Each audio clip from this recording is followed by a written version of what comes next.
Today, I'm making fluffy trees. Some assembly required.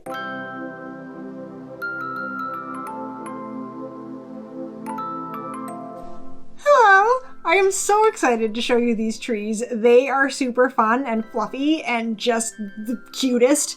So let's get started without wasting any kind of time. Tree time. Here is what I gathered to start this project. Super chunky green yarn, some branch slices to use as bases, wire cutters, and some thicker wire. I think it's about 20 gauge.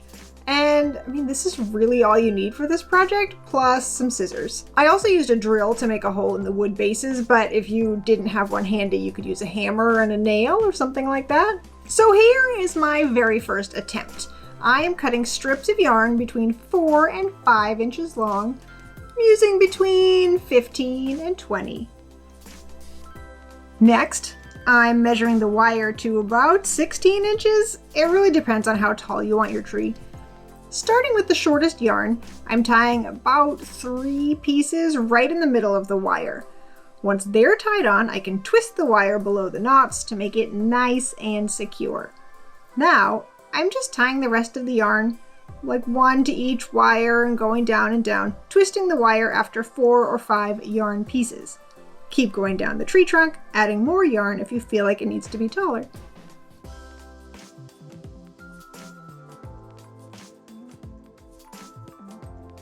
Once it looks good, twist the rest of the wire together to make the trunk, and we can always trim it to the right height later.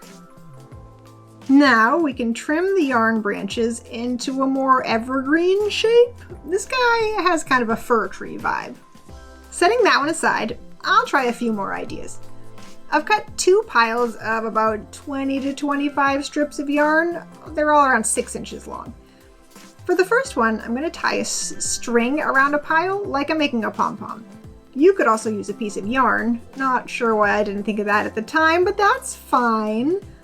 Anyway, I wrapped some wire around the middle and twisted it tight. And now I'm going to untwist all the individual pieces of yarn, like unravel them. This would be a really good time for a podcast, or maybe some TV, because it's a lot of yarn.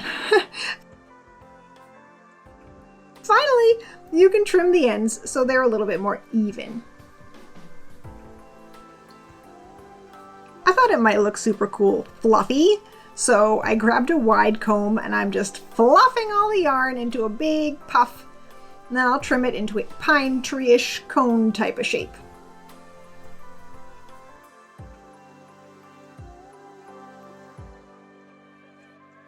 Now for the other pile.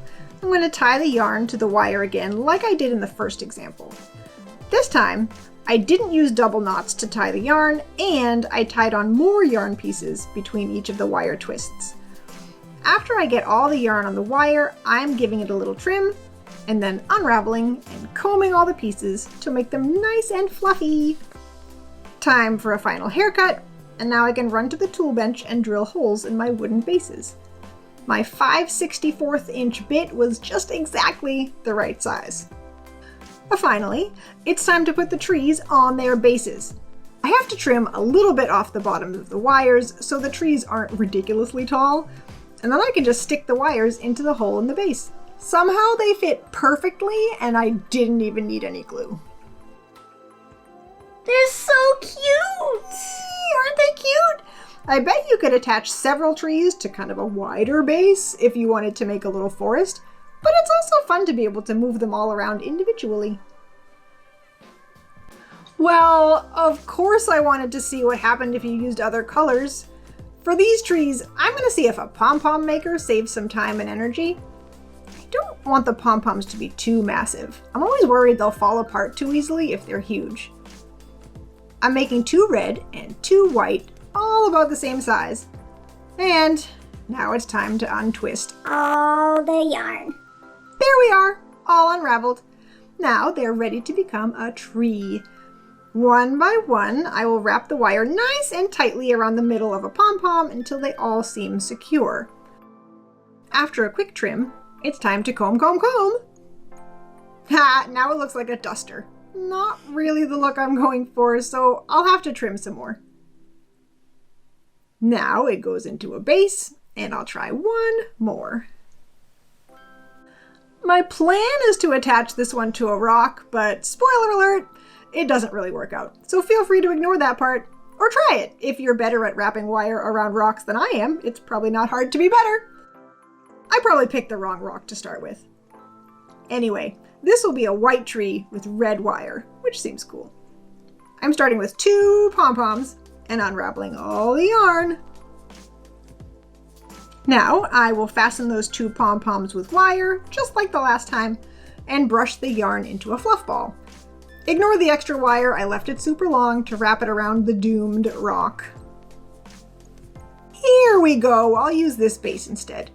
Now, after a more thorough haircut, this tree will be all set.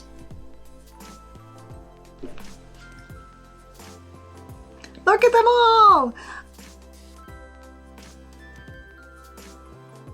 I am really maybe a little bit too impressed with them, and all of my different methods worked. It just sort of depends on the look you're going for. I mean, maybe you don't think that they worked, but they all make something, so that's cool. And there's nothing stopping you from making a whole forest of like pink or blue or bright yellow. Whatever you want. And if you vary the thickness and the number of your pom-poms and brush some of them out and don't brush other ones, I feel like you can make a whole bunch of variety and make the trees look however you want. Yeah. I mean, it would be an interesting challenge to try to make all the different kinds of trees. I am so excited about these. I feel like there is no limit to the crazy stuff that you could do with these. They're like bobbleheads. Bubble trees. If you like this video, give it a thumbs up. Try it. Tell a friend. If you like this kind of video and you're not subscribed yet, you can do that right underneath the video. Make sure while you're there, you click all notifications so you know when I put out another video. They come out on Tuesdays And Saturdays. so stay tuned. Until the next video, be awesome, and we'll see you then. Bye!